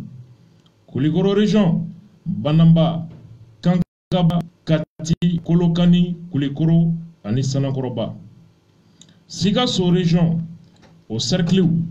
Kajolo Kinya Ɲɛna Sikaso Segu région cercle Barawuli Masina Ɲono ani Segu Mopti région cercle Jɛnɛ Mopti Tɛnɛnkuru ani Yuwaru Tombouctou région cercle Ber Dire Gundam Lere Nyafunke ani Tombouctou Gao région cercle Al-Mousrat Djebok Ansongo Bourem Gao Ersan ani Talatay Kidal région au cercle Abeibara Ashibo Alis Essouk Kidal Tessalit Timiritin ani Tinesako Tawdeni région au cercle Ashurat Al-Ursh Al-Awan Boujiha ani Fum Elba Tawdeni Menaka cercle Anderbokan Inekar Menaka ani Tidermen Ambalmau Buguni région cercle Buguni Garalo Kolodjeba Kumantu Welesebugo Ayanfoila Joila région cercle Banko Beleko Joila Fana ani Masigi Nyoro du Sahel au cercle Djema Nyoro Sandai ani Trungumbe Kujala cercle région cercle Kujala Mpesoba ani Yoroso Kita région au cercle Kenyeba Kita Sangabari ani Sebekoro ani Tugoto Nara région cercle Bale Dili Murja ani Nara Bayangara région cercle Bayangara Bankas ani Koro San région au cercle Bla Kemparana Santomia Douanza région cercle Boni Djankabu Douanza ani Mondoro Gourma région au cercle Bambara Maudi Gossi ani Gourma Ararous Ambalmau Afle région munu créé la ATT clé où est Norta no e Menakani Tawdeni où yo doron d'état qu'au cercle no arrondissement be créé ATT clé ga mi ye Buguni nouye Nyoro nunu ou ma loata URD ye ou loi voté fo sudi région tomunu ni URD re loata ka kɔrɔnfɛla taw cercle ni arrondissement sigi k'a sɔrɔ jamana région tɔw t'a la URD nana ɲinɛ 2018 président sigi la ko i bɛ ka jo t'a la i bɛ ka t'a fɛ k'o kɛ ko u ka o région ka voter olu ye ko n'olu sigira fanga la k'olu b'a appliquer o URD kelen de mankan filɛ bi k'o fɛn kelen u ye min voter kala ka layidu ta président sigi campagne na sisan ko n'olu sigira k'u b'a appliquer olu de kanbɛrɛ ko jamana tila baara don donc an bɛ tiɲɛ don jamana tila don o kɔrɔ olu bɛ sɔn jamana tilali fɛn ka jama nɛgɛn ka t'o loi voter kala k'o kɛ fanga ɲini kuma ye a ye voter an ye n'an sigira an bɛ nin kɛ nka u t'a fɔ mɔgɔw ye ko jamana tila de don an balimaw région tɔ minnu ta ni loi taara ATT clé Buguniw ni fɛnw ani Kucalaw n'olu cerclew ani fɛnw ma sigi Aguerlaf ka sariya kura in kɔnɔ u y'o cerclew ni fɛnw de sigi o bɛ sud de concerné an m'o kuma mɛn URD cɛ kan min ye Bamako ye le district de Bamako est constitué de 10 communes urbaines yɔrɔ Bamako commune ye 6 ye ni loi kura in kɔnɔ Bamako commune a bɛna kɛ 10 de ye est-ce que i y'a mɛn u da ko Bamako commune bɔli 6 la k'a kɛ 10 ye ko Bamako fana bɛna tila ko Ɲarew ni Turew olu ka fusaya ni tɔw ye Mali Bamako kɔnɔna la est-ce que i y'o kuma mɛn u la Bamako bɛna bɔ commune 6 la k'a kɛ commune 10 ye u m'o kuma fɔ jamana tila la Kucala cercle ni fɛnw sigira Ɲɔ du Sahel Buguniw Joyilanw u tɛ nin si fɔ u bɛ taa kɔrɔn fɛ siyako kuma de wuli ye ko jɛma ni finman an balimaw Bamako commune 1 désormais Bulukasobugu Bangoni Fajigila Dumanzana Jelibugu Korofina Nord ani Korofina Sud ani Sotiba o de commune 1 ye commune 1 kɔnɔ ni quartier 8 de bɛ yen commune 2 quartier 14 Bagadaji Sikoroni Ngomi Ɲarela Minekura Misra Bozola zone industrielle Hippodrome Bakaribugu Sanfil Buguba Kenzanbugu ani Kunebugu o ye commune 2 ye commune 3 quartier 20 o de b'o kɔnɔ Dar Salam Ntomikɔrɔbugu Wɔlɔfɔbugu Bolibana Wɔlɔfɔbugu centre commercial Bamako Kura Bolibana Dravela Bolibana Badjalan 1 Badjalan 2 Badjalan 3 Ɲomirambugu ani Sonafi Samɛ Sirakɔrɔ Dunfin Kuluba Point G Kodabugu ani Kuliniko o ye commune 3 a quartier 20 ye commune 4 o quartierw olu filɛ nin ye quartier 6 Lafiyabugu Amdalaye Dogoduma Gringume Lassa ani Teko o ye commune 4 quartier 6 ye commune 5 quartier 8 Sema 1 Balabugu Korogo quartier Mali Bagojikoroni Sabalibugu Kalabankura ani Dawudabugu commune 6 Bamako yan o bɛ bɛn quartier 10 ani 4 ma Sogoningo Maɲanbugu Banangabu Falajɛ Janegela Sokoroji Misabu Ɲamakɔrɔ Yirimajɔ Senu Sirakɔrɔ Megetana Ɲamana Takɔrɔ ani Jatula commune 7 n'o ye commune kura ye min sigira Jikɔrɔni Para Sebenikɔ Sibiribugu Kalabanbugu Samaya Kanajigila Mamaribugu Samakɔ Plantation ani Kabalabugu o ye commune 7 ye commune 8 Kalabankoro Ngolobugu Kurale Guana Misala Misalabugu Sabalibugu ani Kabala commune 9 quartier 6 Jalakoroji, Notegedo Sirakoro, Tegedo Samasebugu, Ani Sangarebugu, Seidubugu, Ani Sarambugu. Commune 10, Bamako Kono Commune quartier Saba, Suleiman Bougou, Moriba Bougou, Ani Titi Bougou. Katase, Amaban, quartier Tan, quartier Tan, commune 10 Bibé, quartier Tam, Suleiman Bougou, Moriba Bougou, Titi Bougou, Dorobala, Ngaba Korodroa, Djikoroni, Sikulu, Sala, Ani Munumunuba. Oye, les quartiers n'ont pas ni Agerla Ferret, ni Dodon. Oye, quartier Tan, Bamako, commune 10 de désormais. Ambalmao, n'a forako loi Tarak à région créée, Kouket 19 yé, a été clé, il y a voté. Au région où créera, nord ni sud, Kata loi Wareta, nord et région nous dorons cercle. Ou Banaka, Jamana Fanko nous région cercle ni fait une loi ta a été clé. N'y n'est présence qui campagne Kata Laido Doluma quoi et votanye kona yela ambake. Mau banen koula. Ubeka bobi ko malien ka wuli ko nyone maliko bana. Ko région ni cercle kro bana gré. Kono créera ko e maliko bani. Ah Allah. Ambalmau. Yene mo yene fo. Ko nini kera. Ko député sigi min bena ke koron fe. Ko ni député binani de kangata.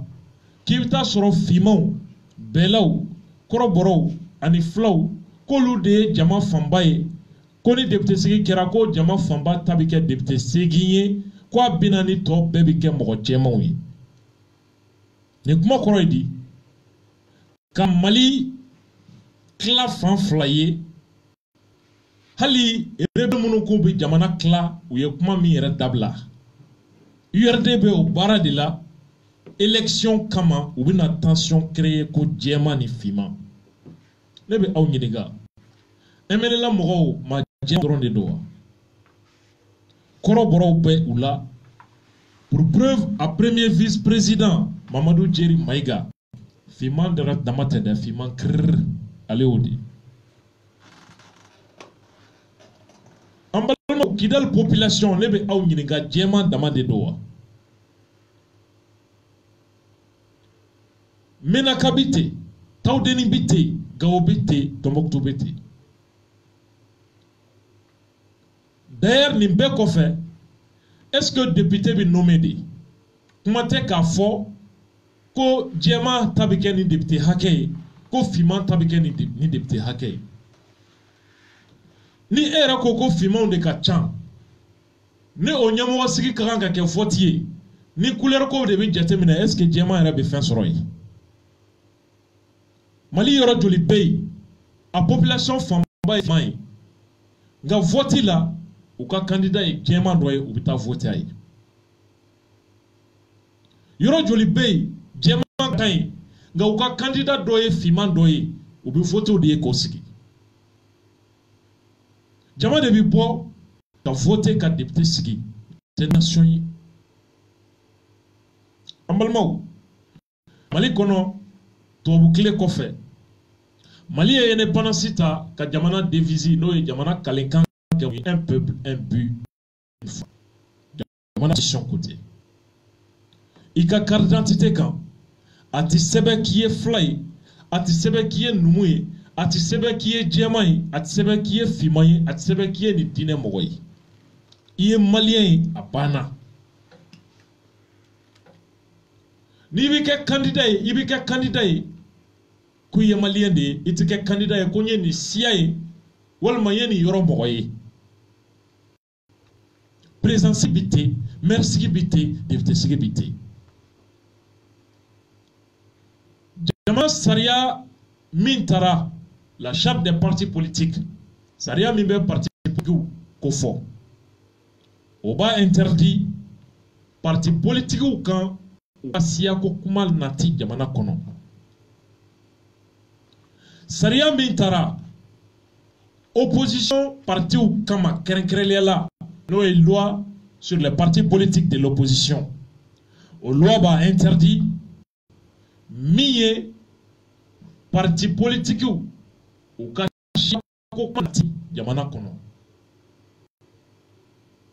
URD ka coordinateur Abdelkader Maïga a bora ka mifo ayame. Faut que se bila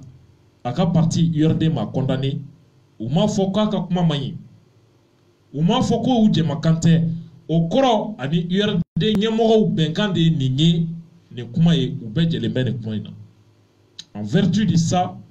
on va demander jamana procureur fait aka URD mo poursuit ni chia kokmana. Le procureur Maquet, on va décider qu'à petit préparer, qu'à ta don URD Moro Kama, ni saria violé quand avocat ou Kama. En la conférence de presse, avec à préparer, beaucoup l'avana sur cette question. À nous, balako shogel ka livre d'asapma monument. Amena ouele conférence de presse là. Quand on a plein de préparer, qu'à la don URD Kama. Duguti kumana shia guloma ko kumana anga jamana kono ante sika ko la jobulu insha Allah ambalma ambe bo ni sujet kono ambe fien sama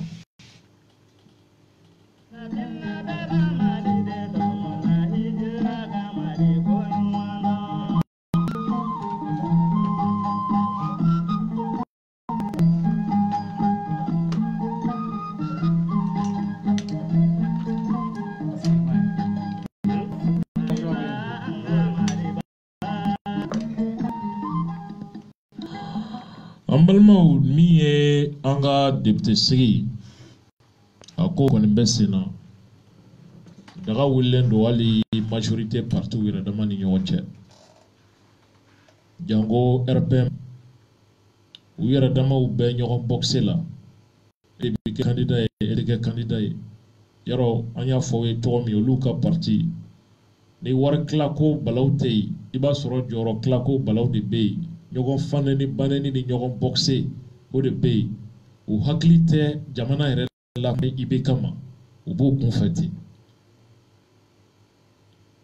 to konimbe ibe ka to chene be ko majorité bako majorité mindo haluka na ke kapsa yeli ka soba ke ube e mami ere ko u kembe de ku minye ema aka bo haklima iu mangame on de be fanga be on de bolo aute se fena ate fendon ate ka fenke fenye ate ka klisi fo a fon no fe at desembola ate progne ate propara progne mi bi minek proka dauma o fana be kla aula ata fe ka ma fana ye présent kra fe mi se ka kugla uye Musa Mara keleti uye tatamli keleti Premier ministre France nana ko toluye o bek late mimbe bi o adam nembo funana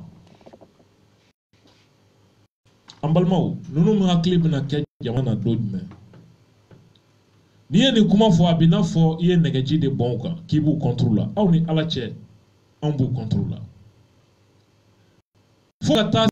présent yere mi parti comme au tote fo petit label au grand président o mire parti tout ke bawye o kata fokata u jalaki micro la chien damado depuis e ba don akera jigla tikedi o monete awla ate fadenya ataw toro foi abe war klako balawdila wal moroko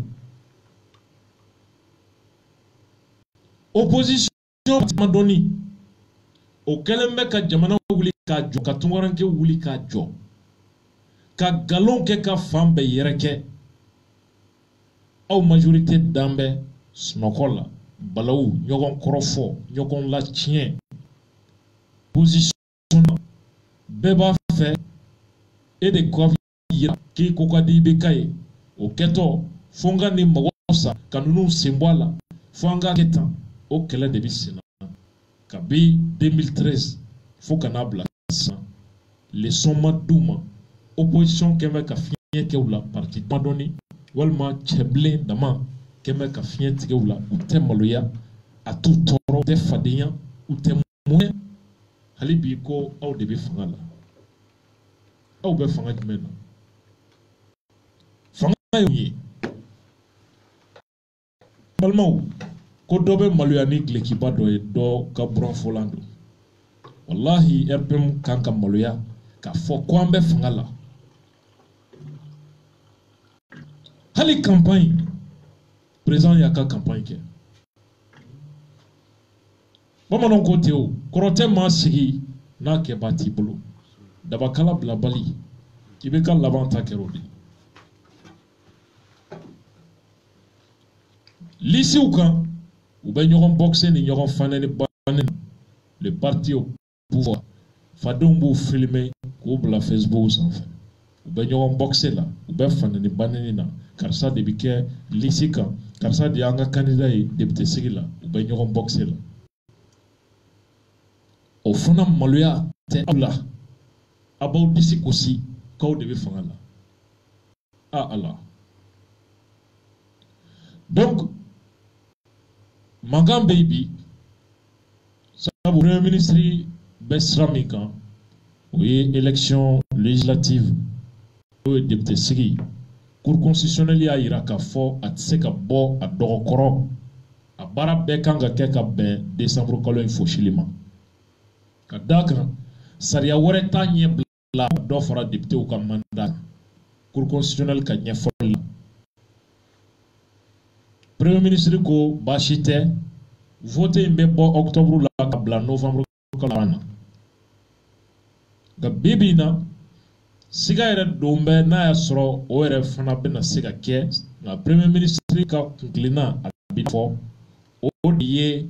a bɔli a dɔgɔkɔrɔ kibaruyaw b'a fɔ la cogo min journaux ko député sigi yɛrɛ bɔra dɔgɔkɔrɔ nka fanga ma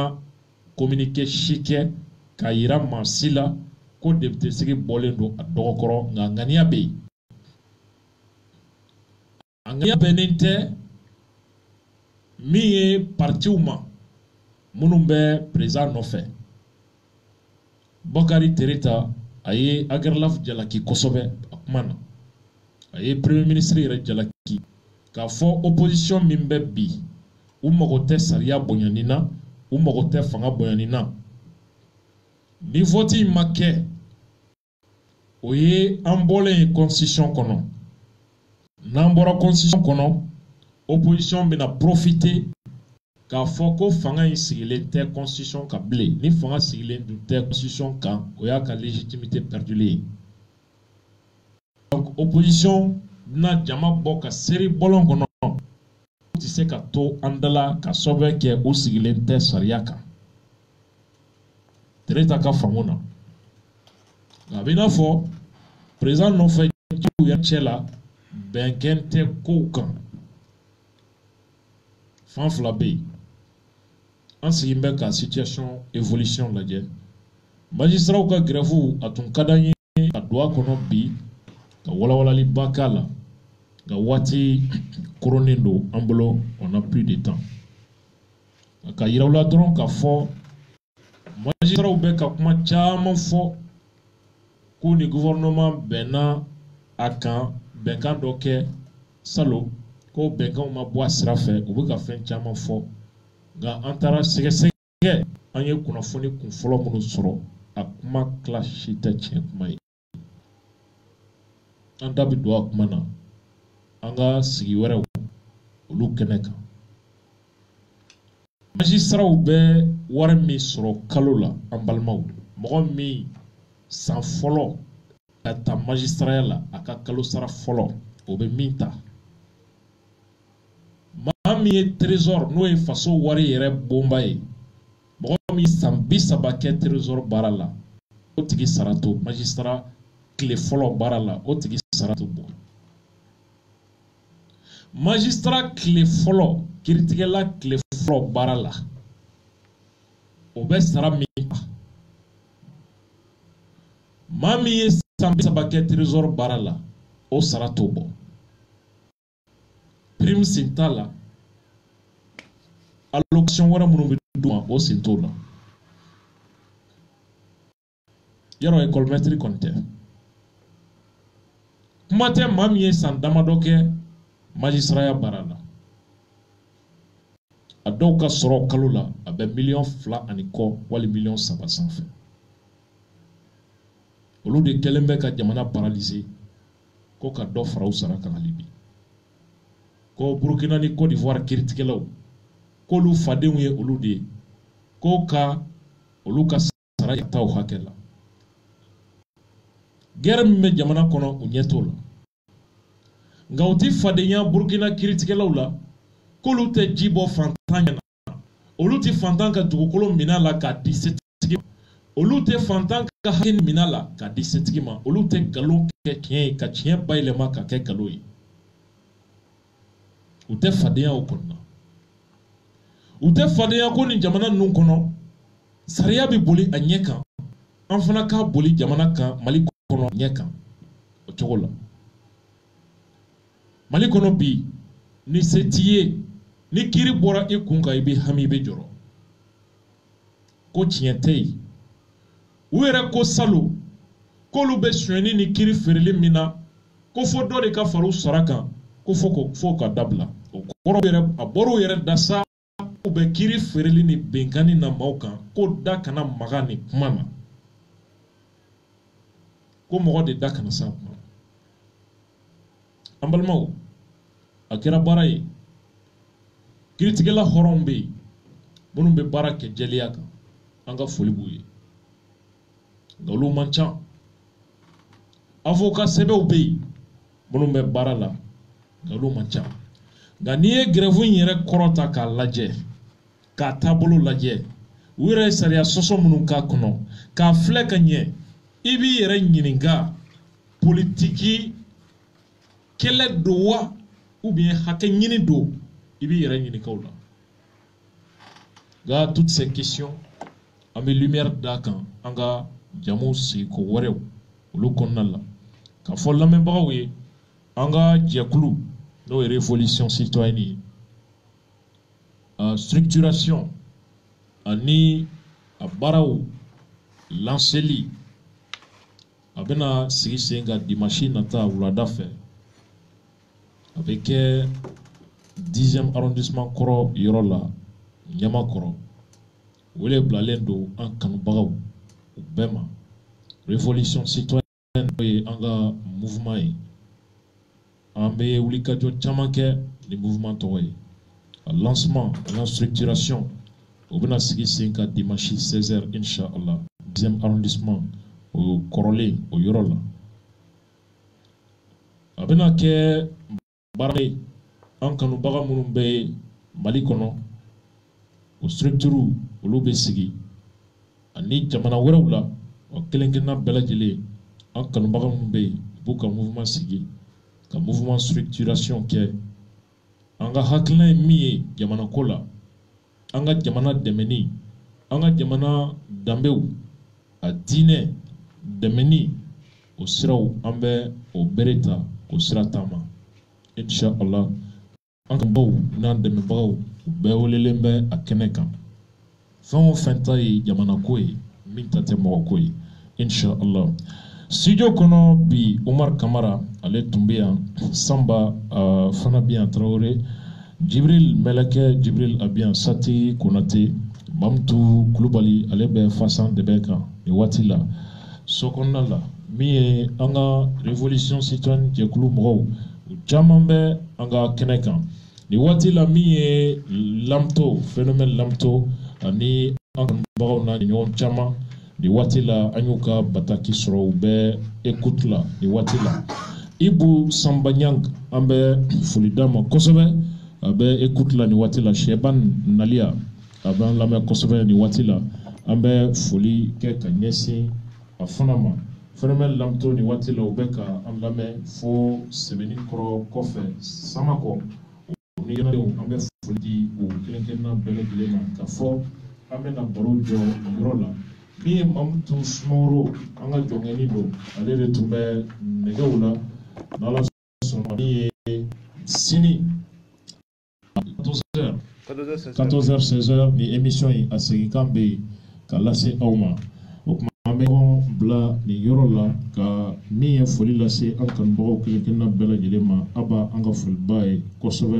nin waati la inshallah an bɛ ɲɔgɔn sɔrɔ inshallah kunnafoni wɛrɛw olu kɛnɛ kan wassalamu alaikum wa rahmatullahi wa barakatuh.